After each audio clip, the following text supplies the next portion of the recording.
What's up, guys? Here with another review on the DC Multiverse Grifter. And this is from, let's see, from Infinite Frontier. So I don't know much about Grifter. I just happened to be at Walmart and saw this figure and thought it looked pretty cool. So, like I said, I did get this at Walmart for 20 bucks, so not too bad. But let's take a look at it and see what we're looking at in the package. Okay. So we got the face mask there, which looks really good. Good hair detail. Looks like they did a dry brush over the top. So it looks like they went with blonde and dry brushed a darker brown over the top. So it looks pretty good. Let's see. There's definitely some opportunity on the jacket where we can add some silver highlights for the zipper and where we could definitely do a black wash to fill in some of the detail. So pretty cool looking there. And that's why I bought this figure, is just because I saw the potential. It's a good canvas for customization. So, right, you have the buckle here that can be silver, sorry. You have some pieces there. If you want it to be, we can keep it black or we can go with a brown, dry brush over the top of that. That would look pretty good. Be pretty easy. Yeah, we black wash the pants. It looks like they did dry brush the boots. Those look pretty good.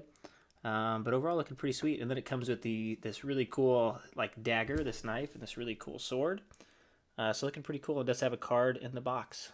So here it is from the front. Here it is from the side there. Here it is from the back, and this is an action shot of it that looks pretty good. Pretty cool lighting there. And then we have the other side, which is Grifter Infinite Frontier, like I said earlier. So let's open this up and see what we're looking at. Okay, and here is Grifter out of the package.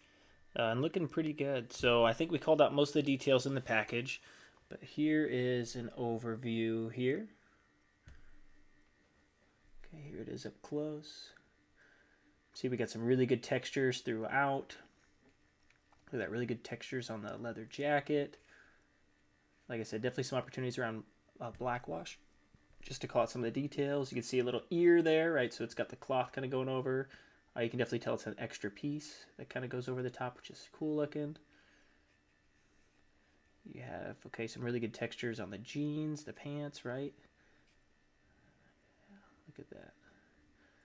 Yep, definitely an opportunity around some silver highlights for sure, like some buckles and things of that nature. Pretty cool boots. Yeah, looking really good.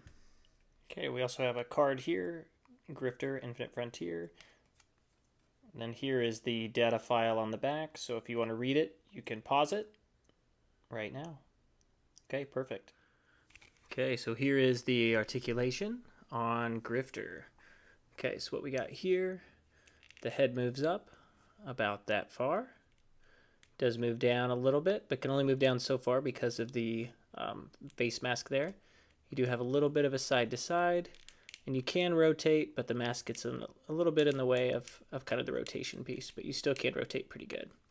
Okay, you do have the arms. They go up pretty far, about that far. You do have a bicep swivel, which is nice.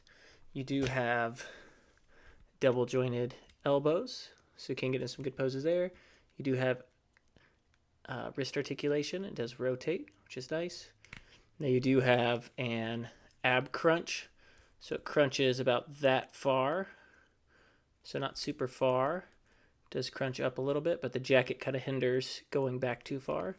You can rotate side to side in multiple directions. Then you have the leg, goes up about that far, so not too far, just because this part gets in the way. You do have double jointed knees, ankle articulation, an ankle pivot, and the legs can rotate a little bit inward and outward, which is nice. So that is the articulation. So overall, it's articulated okay. Not too bad, but for a smaller figure, not super articulated, but you can still get into some good positions. Okay, so final thoughts on Grifter. So I think this is actually a pretty cool figure. Like I said, I bought it without knowing who Grifter is. I just saw the potential in the textures, the details, the design, just to kind of do some custom work on it. And I think it'll make a really good picture or good figure for action figure photography, which is what I like to do on the side. So I'd say for 20 bucks, I think it's a pretty good purchase. Like I said, it has some pretty decent details for McFarlane, some dry brushing pieces, which I think are nice. Definitely some opportunity for a wash. So I think it'd be an easy custom. You can make it look really good. And if you don't customize, I think it looks good enough where you don't really need to do any custom work either. So overall, great looking figure. Excited to kind of add it to the collection and see what pictures I can get out of this. So if you enjoyed the review, feel free to like and subscribe and check out the other videos. So coming real soon, I am going to do an action figure list of the top 10 figures of 2022. So stay tuned for that, and looking forward to the next time I see ya. So thank you all so much. See you soon.